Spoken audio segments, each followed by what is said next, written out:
दिवाळीच्या सुट्टीत मी आजीच्या गावी गेलो होतो. आजीचं गाव अगदीच लहान आहे. त्यामुळे सुरुवातीला मला तिथे अजिबातच करमलं नाही. हळूहळू मला तिथे काही मित्र मिळाले. राजू, शंकर, शिवाजी, शकील, जॉन, रामू आणि ॲना या साऱ्या मित्रांबरोबर मी खूप खूप खेळलो. त्यातला क्रिकेटचा खेळ मी कधीच विसरणार नाही. त्या दिवशी आम्ही क्रिकेट खेळायचं असं ठरवलं होतं. जॉन आणि रामू या दोघांनी फुटबॉल खेळण्याचा आग्रह धरला. शेवटी क्रिकेट खेळायचं निश्चित झालं. राजूने आणला बॉल, शंकरने आणली बॅट. एका संघाचा कॅप्टन शंकर तर दुसऱ्या संघाचा कॅप्टन शकील होता. मी मात्र शकीलच्या संघात होतो. शकीलनं टॉस जिंकला आणि आधी खेळण्याचा निर्णय घेतला. सलामीला मीच खेळायला आलो. बॉल रबरी असल्यामुळं पॅड न बांधताच खेळू लागलो.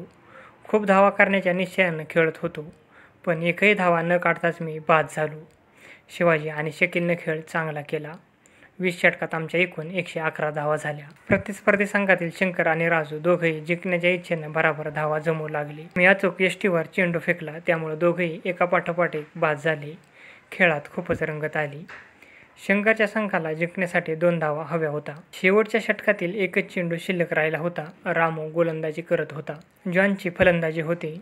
जॉननं जोराचा फटका मारला. चेंडू उंच उडाला. मी धावत जाऊन झेल घेण्याचा प्रयत्न केला. त्या प्रयत्नात पाय घसरून जमिनीवर खूप लांबपर्यंत घरंगळत गेलो. जमीन कठीण असल्यानं हाताला बरंच खरचटलं.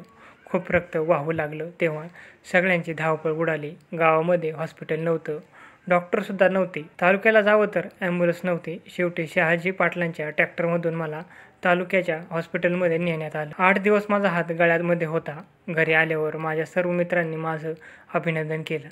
माझ्या हाताला लागलेला असतानाही मी हातून चेंडू खाली पडू दिला नाही. त्यामुळेच आमचा संघ सामना जिंकू शकला. याचा मला खूप आनंद झाला.